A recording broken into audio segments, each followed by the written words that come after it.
de hoje estarão então na mensagem. Mas eu já vou pedir para o Gesiel deixar a Bíblia dele aberta em Gênesis 7, 1 a 4. No momento oportuno ele fará a leitura. E o Sérgio em Êxodo 14, versículo 16. Deixem a Bíblia aberta ali nesses dois textos que nós vamos ler.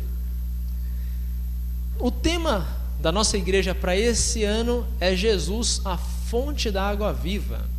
O que é água para vocês? Porque a água pode ter um significado diferente, né, para cada pessoa. É a mesma coisa, mas pode ter significados diferentes. O que é água para nós, brasileiros, paulistanos? Fonte de vida. Por que a água é fonte de vida? Sem água ninguém vive. Alguém sabe quantos dias uma pessoa vive sem água? Em média? Ela vive 3 a 4 dias uma pessoa bem de saúde, fisicamente bem, sem nenhum outro problema. No 4º dia as toxinas no sangue já estão tão concentradas que ela vem a morrer, dá um colapso, tá? Dá um choque anafilático, na verdade, por causa do sangue que tem muitas toxinas, ela morre de sede e de choque anafilático. Sem comer, quanto tempo a gente aguenta? Aguenta semanas até, sem comer. Tá? Há relatos de pessoas que ficaram 20 dias sem ingerir uma comida de fato sólida ali. Comia terra, tijolo, mas não comida. Tá? Mas sem água a gente não vive. Então a água, de fato, né, é a fonte da vida. E não só isso, nosso planeta, ele é feito... Mateus, pode passar o próximo slide? Ele é feito de 70% de água. Aí alguém vai dizer, mas desses 70% apenas cerca de 3% é a água que dá para beber, água potável, água doce, né? Água de rio, água de chuva. O resto, água salgada, de mar. Mas será que por ser água salgada, então não nos interessa? Alguém consegue imaginar a vida da humanidade sem o mar, sem os oceanos? Então a água salgada também é fonte de vida, porque é lá que nós temos os peixes, e é lá que principalmente nós temos a produção de oxigênio. O pulmão do mundo não é a Amazônia. A Amazônia seria quase um rim do ar. Ela recicla o ar do mundo, mas ela não produz oxigênio. Todo o oxigênio que ela produz de dia, ela consome de noite, né? O pulmão do mundo que produz oxigênio é o mar. Existe uma planta lá chamada plâncton, que é microscópica, e é essa planta, esse micro-organismo, né, que na verdade nem é uma planta, é um fungo, é uma alga quase, é esse plâncton que produz oxigênio. Sem o mar não há nem ar para respirar, não há alimento nos mares e assim por diante. Então é na água que reside toda a vida no planeta Terra. É na água, né? Quando a gente fala de água na Bíblia, a Bíblia é permeada de água. A Bíblia fala muito de água. Nós temos no Salmo 46, o versículo famoso, que diz assim, né? Há um rio cujas correntes alegram a cidade de Deus. A Bíblia faz diferença, tá? Não é uma diferença biológica. A Bíblia não pretende ser científica aqui nesse caso. Mas a Bíblia faz diferença entre água parada e água corrente. A diferença de água parada é assim uma água meio morta, tá? E água corrente é água dinâmica, é água viva, tá? Então quando a Bíblia fala em água viva, é a água corrente, água dinâmica, água de rio, água que flui no seu corpo, no seu sangue, água que está em movimento, não está parada. Isso é o conceito de água viva ali. Mas vamos ver em Gênesis, no próximo slide. Gênesis capítulo 1, versículo 1. Quem tiver na Bíblia pode abrir. Ali nós temos um relato. Leiam para mim o versículo 1, por favor. 1 e 2. Os primeiros versículos da Bíblia. Vamos ler ali. Quem achou pode ler.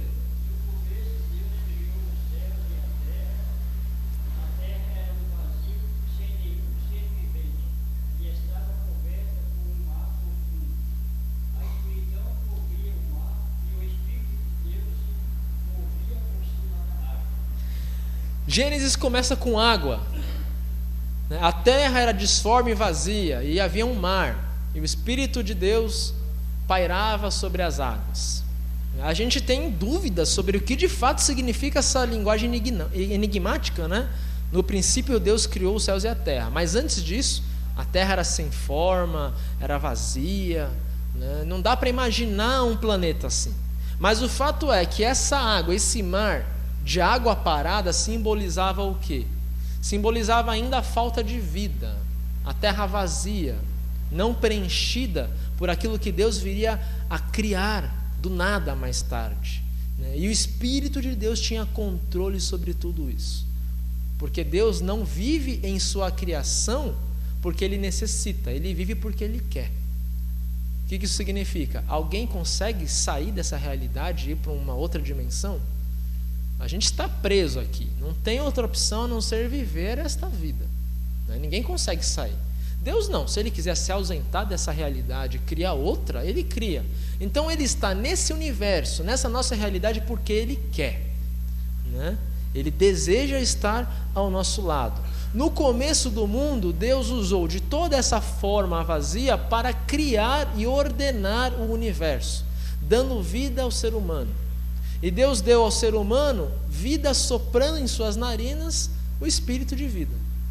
Vemos de novo aqui um outro elemento, o elemento do vento, em função dinâmica. O vento parado não é vento, é ar morto.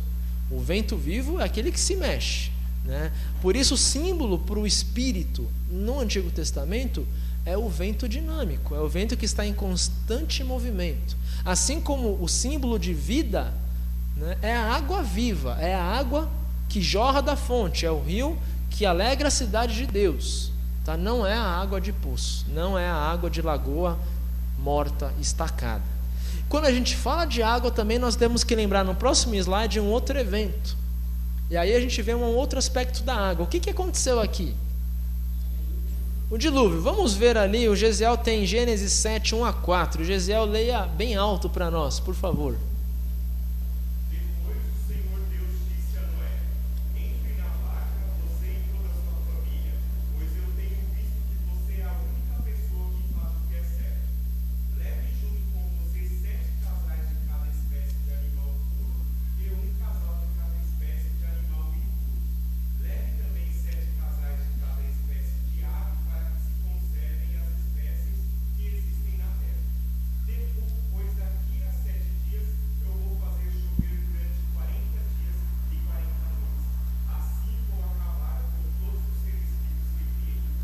Muito bem. A água corrente muitas vezes pode simbolizar morte. A água do dilúvio é a água caindo da terra, é a água tomando os mares e toda a terra para matar aqueles que traziam pecado à humanidade, né? Então a água corrente, a água da vida, também pode ser uma água que, em função do povo de Deus, no caso ali Noé e sua família, mata aqueles que arruinavam a criação. E aí nós vemos isso no dilúvio, né? A água que exterminou aqueles que preferiram descrer em Deus, negar a Deus. A nossa vida pode ser parecida com a água morta ou a água do dilúvio, né?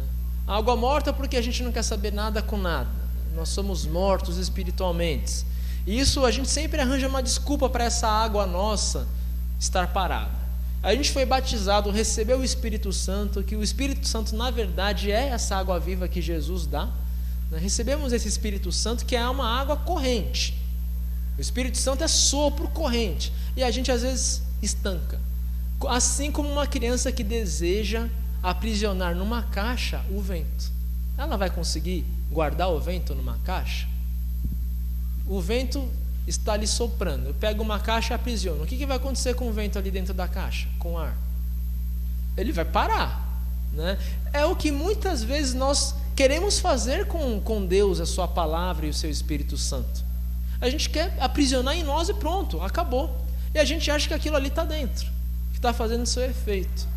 Não é assim que nós fazemos quando negamos, por exemplo, que precisamos ler a palavra de Deus para ter esse sopro e essa água viva dinâmica em nós. A gente arranja desculpas para que esse sopro não circule em nós. E as desculpas são as mais variadas possíveis. Eu também uso dessas desculpas. Quais são as top 5 desculpas, né? As 5 maiores desculpas para nós cristãos não lermos a Bíblia em casa, ou de repente aquela preguiça de vir ao culto. Quais são as 5 maiores desculpas? Foi feita uma pesquisa por alunos do seminário, né? Oi? Falta de tempo, trabalho e cansaço. Sono, né? A gente sonou porque foi na balada no sábado anterior, ou porque trabalhou demais, estudou demais. Então, top 1 é de fato a falta de tempo. Eu não tenho tempo para deixar esse Espírito entrar em mim com a sua palavra, para eu praticar a minha fé na igreja, para eu abraçar o meu irmão. Não, eu vou viver a minha vida naquela correria. É um vento inútil às vezes, tá? A gente faz um vendaval, um furacão e um grande dilúvio na vida, não com a palavra de Deus, mas com coisas que deveriam trazer vida, como a água, mas acabam matando, né? Quantas pessoas que estão afundando no seu trabalho, até aqui de trabalho, de faculdade, de pós-graduação, de não sei, até aqui, ó, é o dilúvio que elas próprias trazem para ela. O trabalho, o estudo que devia trazer vida, assim como a água, às vezes pode trazer morte. Tudo é uma questão do quê? De medida. O remédio é remédio na medida certa. Passou disso é veneno, né? A mesma coisa tudo que é na nossa vida. Se eu trabalhar demais, não reclame depois com Deus do seu estado de saúde, do seu estado mental. Se eu me ocupo demais com a minha pós-graduação, meus afazeres e isso, não reclame com Deus. Você está se afundando num dilúvio que você mesmo invocou para você. Você, não foi Deus que mandou, mas você diz, eu vou me entulhar de coisa, e vou me entulhando, e vai, e vai, e vai. E aí quando a gente vê, o que aconteceu com a nossa vida? A gente está perdido num dilúvio, clamando a Deus que nos ajude. Ou às vezes nós somos um pouco ao contrário, nós somos aquela água parada, rasa, tá bom assim, né? A gente não quer nada com nada na vida, né? Tá faltando água, mas tá bom, eu passo um pouco de sede, tá ótimo. A gente tem aquele relaxo, aquela coisa de que tudo está garantido, que tudo no final vai dar certo, que uma hora vai dar o clique na minha cabeça, eu vou lá na igreja, eu vou voltar a Deus. E às vezes quando a gente sente a sede de fato, né? Aí a gente vê a importância de ter essa água corrente nos nutrindo e nos dando vida, essa água que é o Espírito Santo, que é a palavra de Deus. Então tudo vai dar medida. Não devemos nos entulhar de coisas na vida que nos afastam de Deus, a falta de tempo, mas também nós não devemos viver como se tudo fosse cair do céu. Aquela justa medida. É o velho ditado hindu chinês, né? O violão, se você aperta demais a corda, ela estoura. Se você deixar ela muito frouxa, ela não toca. Para a corda tocar bem, ela tem que estar na medida certa. Assim você tem que olhar para as coisas da sua vida. Aonde que você está apertando demais? Aonde que está muito desapertado? Tem que fazer um balanço e ver, para não acontecer de ou faltar água ou de você se entulhar num dilúvio. Olha só o que Deus falou para uma mulher. Próximo slide. Nós temos Jesus, o nosso Deus, né? Falando com a mulher samaritana. A mulher samaritana estava tirando a água no poço de Jacó. Era um serviço feminino tirar água. E provavelmente ela foi no poço ao meio-dia. Por que ao meio-dia? Se era costume ir às 6 da tarde, né, ou às 6 da manhã. Por que será que ela vai ao meio-dia? Porque ela tinha vergonha. Ela não queria encontrar com as outras mulheres, né? As mulheres iam de manhã e à tarde porque o sol não estava tão quente. Esse poço não ficava do lado da casa, ficava fora da cidade. Tinha que caminhar no mínimo uns 500 a 1 quilômetro com a água na cabeça, tá? Então as mulheres faziam 2 viagens para pegar água. Ela tinha que carregar o dobro de água porque ela fazia uma viagem, ou tinha que fazer 2 viagens no calor do meio-dia, né? Porque ela tinha vergonha. Ela era juntada com seu 5º marido. E quando ela se aproxima do poço, está tirando a água, Jesus está do lado, e Jesus fala com a mulher samaritana, dá-me um pouco dessa água. Ela se espanta, porque naquela época o homem não tinha permissão de falar com uma mulher, ainda mais se tratando de um judeu, que era Jesus, falar com uma samaritana, que era uma outra raça, que os judeus menosprezavam. Mas Jesus dirige a palavra a essa mulher. O fato dele conversar com a mulher é tão poderoso que os próprios discípulos, quando voltam para levar comida para o mestre, veem ele de longe falando com a samaritana e se espantam e ficam só ali de bituca olhando. Mas Jesus diz à mulher assim: olha, se você soubesse, está escrito ali, se você soubesse o que Deus pode dar, você pediria e Ele lhe daria a água da vida. A mulher pensa que Jesus está falando de uma água especial, uma água corrente, não aquela água parada do poço, uma água de rio fresquinha, de uma fonte, E ela pede: me dá dessa água, daí eu nunca mais tenho que voltar a esse poço aqui ao meio-dia. Aí Jesus explica para ela que a água viva não é uma água que se toma com a boca, é uma água que se toma com o coração. A água viva é o Espírito Santo de Deus. E ela só vai acreditar em Jesus, de que Ele é água viva e que o Espírito Santo que Ele dá é essa água corrente. Ela só vai acreditar em Jesus quando Jesus diz para ela: chama o seu marido. Aí a mulher diz: eu não tenho marido. Um pouco com vergonha, um pouco sendo sincera, que ela não tinha marido mesmo, Ela não era casada oficialmente. E Jesus diz: você disse bem, o homem que vive com você é o seu quinto marido ajuntado ali, Você não é casada de fato com ele. E aí ela se espanta, vai para a cidade, pede a vergonha e diz para todos: olha, ele disse toda a minha vida, é o Messias. E a cidade, muitos vão ali ouvir a água viva que é Jesus, que nos dá vida eterna. Olha só o que Jesus disse mais tarde. Vamos ler em conjunto, Vamos ler o que Jesus disse aos judeus ali. O último dia da festa era o mais importante. Naquele dia Jesus se pôs de pé e disse bem alto: se alguém tem sede, venha a mim e beba.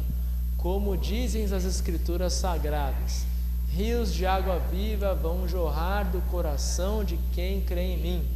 Jesus estava falando a respeito do Espírito Santo, que aqueles que criam nele iriam receber. Essas pessoas não tinham recebido o Espírito porque Jesus ainda não havia voltado para a presença gloriosa de Deus. Próximo slide, nós vemos que o Espírito Santo é água viva. E quando nós recebemos esse Espírito Santo de Jesus, que Jesus prometeu nos dar, quais são os momentos da nossa vida que nós recebemos essa água corrente, esse sopro de vida, que não fica estancado? Quem pode me dizer? Nós recebemos no batismo, a primeira vez, esse vento, esse sopro, essa água viva, dinâmica, E nós recebemos na Santa Ceia, que é a graça de Deus, e recebemos na palavra.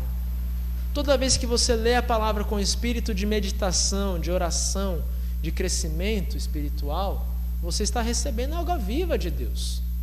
A gente até pode dizer, quase uma heresia, mas ela é uma heresia num bom sentido, que a palavra é principal, até do que o batismo, porque a palavra é essa água dinâmica. O batismo é aquela fonte que uma vez correu e continua correndo, se eu manter o estudo da palavra e a minha fé atrelada a essa graça de Deus.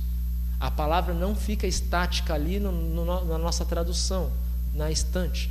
A palavra é dinâmica, é o logos que os gregos falavam. O logos é o verbo, e o verbo ele só é verbo falado, ele só é verbo em um processo de relacionamento, não aqui na cabeça, não fechado na estante, mas em constante exercício. Isso é palavra no sentido da Bíblia, tá? Não são só os livros que nós temos na Bíblia, mas a palavra é dinâmica, é corrente, é rio que corre. A palavra é o rio que alegra a cidade de Deus, porque a palavra é a graça de Deus para salvar a cada um de nós pecadores, que estamos atolados num dilúvio de coisas quase fúteis, e se não são fúteis, são para manter as coisas fúteis, o nosso dilúvio de compromissos. A gente só trabalha demais não porque a gente precisa comer, mas porque a gente quer pagar uma TV a cabo melhor, porque a gente quer comprar uma TV de última geração, e porque a gente quer comprar um novo iPod, um novo Galaxy. É para isso que a gente trabalha e quer ganhar mais dinheiro, não é? Então a gente às vezes se afunda de coisas que não são fúteis. O trabalho não é fútil, mas a gente se afunda no trabalho para manter às vezes as coisas fúteis que nós julgamos necessárias para a nossa vida, e não para o que de fato é necessário. É muito fácil a gente cair no velho na segunda desculpa que se dá para não ter a água viva na vida. Pastor, olha só, o senhor sabe que eu preciso trabalhar bastante, que eu tenho que fazer minha pós, eu tenho que estudar, por isso que eu não me envolvo muito, ou eu não tenho capacidade para estar numa diretoria, para trabalhar na igreja, né? Todos nós podemos arranjar as desculpas mais santificadas possíveis para não se comprometer com o rio da água viva, para não se comprometer em levar a água viva para as pessoas. Eu tenho vergonha de testemunhar. Olha, eu estou pagando uma dívida, quando eu pagar a minha dívida eu vou poder ofertar melhor. A gente tem as desculpas mais santas possíveis para se ausentar de tudo que é sagrado, de tudo que é de Deus. Não se escondam num poço de mentira. Não se escondam numa água rasa, como se fosse uma criança remexendo a lama. A gente tem que ser sincero com a gente mesmo, analisar a nossa vida e dizer: aquilo que toma o meu tempo, que me impede de estar domingo na igreja de manhã, é de fato para manter a comida, a água do dia a dia? É de fato para manter vivo alguém? Ou é para manter as minhas futilidades? A gente tem que, às vezes, pensar um pouquinho. A gente não sacrifica só a igreja e o reino de Deus fazendo isso, nesse dilúvio de futilidades. A gente sacrifica quem a gente ama. A gente sacrifica o nosso pai e a nossa mãe que a gente não visita, o nosso filho que a gente não dá atenção porque está muito cansado. As pessoas que nós amamos, que nós também sacrificamos quando estamos atolados nesse dilúvio de futilidade. A falta de tempo, que é o mal moderno, não deve ser desculpa para nós. A gente tem que parar um pouco para pensar no que nós estamos fazendo e no que estamos transformando a nossa vida. Tá? Deus nos deixa aqui um conselho. No próximo slide, nós temos a figura do reino celestial. E lá em Apocalipse, olha só o que o anjo fala para uma das igrejas, né? Para o povo de Deus. Vamos ler em conjunto. Pois o Cordeiro que está no meio do trono será o pastor dessas pessoas e as guiará para as fontes das águas da vida. E Deus enxugará todas as lágrimas dos olhos delas. Por que nós choramos? Por que nós suamos? É a água dinâmica correndo do nosso corpo. Por que nós choramos? Pensem na vida de vocês. Por que vocês choram? Se preocupam? Qual é o motivo do choro? Ou aqui ninguém chora? A gente chora porque sofre. Por que a gente sofre? O que nos faz sofrer? Qual é a razão do nosso sofrimento? Uma coisa não dá certo, né? A gente sonha com alguma coisa, aquilo não se concretiza. A gente chora por causa de doença. A gente chora porque briga com alguém que a gente ama. A gente chora por uma série de razões. E a gente chora, na verdade, porque a tristeza, ela precisa correr do nosso ser. E essa tristeza se expressa em choro. Sai a lágrima, sai um rio de água triste, né, de dentro de nós. É por isso que nós choramos. A gente chora também porque esse sofrimento que a gente vê no mundo e na nossa vida não traz só um sofrimento físico, mas traz um sofrimento espiritual, né? Quem consegue nesse mundo ser de fato verdadeiramente feliz, mesmo crendo em Jesus? Quem consegue? Quem consegue dizer eu sou feliz plenamente? Ninguém consegue. De repente egoístas conseguem ter um estado de felicidade, mas a gente de repente está tudo bem na nossa família, vai no mercado comprar, olha o carrinho da pessoa do lado, o filhinho chorando porque o nosso filho de repente tem Kit Kat, sucrilhos, Doritos, e aquela criança não tem. Dá para ser de fato feliz assim? Vendo uma criança chorar porque ela quer o que o nosso filho de repente vai ter, fruto do nosso trabalho? Não que a gente está errado, mas dá para comer tranquilo aquele Big Mac, sabendo que lá na África as pessoas lutam para comer uma carcaça de urubu?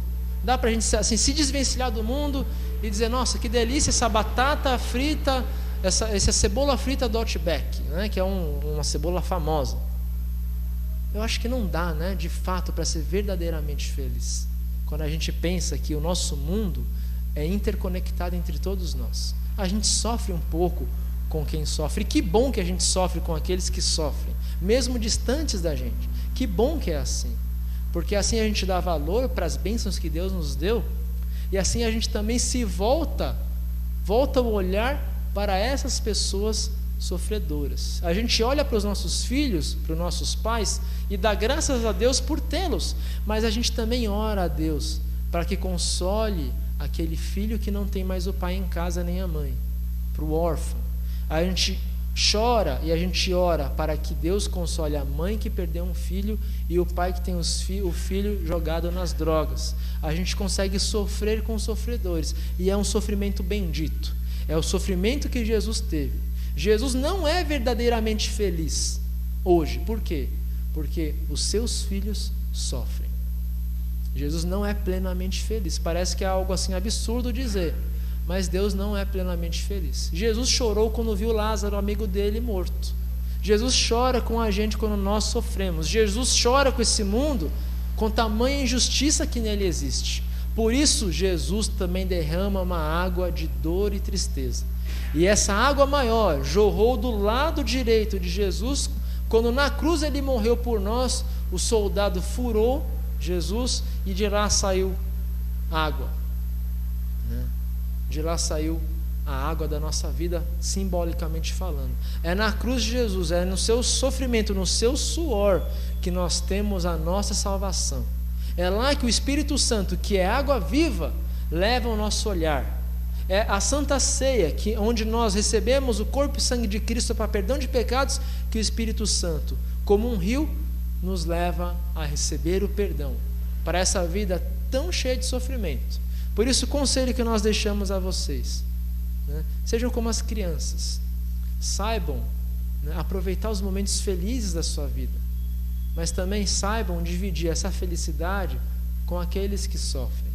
Saibam ser felizes e ser tristes ao mesmo tempo, porque a vida vai ser sempre assim, né? A gente nunca vai ser plenamente feliz. Percam a esperança de ser plenamente feliz, porque nós vamos ser só felizes ali, nas fontes da água viva, aonde não haverá choro, não haverá lágrimas. Lá nós seremos felizes, porque nós iremos olhar do lado e veremos também as pessoas felizes. Veremos o rosto de Deus não mais sofrendo por nós, mas veremos o rosto de Deus feliz, porque os seus filhos estão felizes. Isso é o céu, é essa felicidade coletiva. Que Deus nos conserve nesse rio de água viva, nesse Espírito Santo que nos dá perdão, e que essa felicidade momentânea, mas muito gostosa, seja uma felicidade não só nessa época de Natal, mas em toda a nossa vida. Que Deus console vocês e enxugue as lágrimas de vocês. Amém. Nós ficamos de pé para confessar a nossa fé concreta.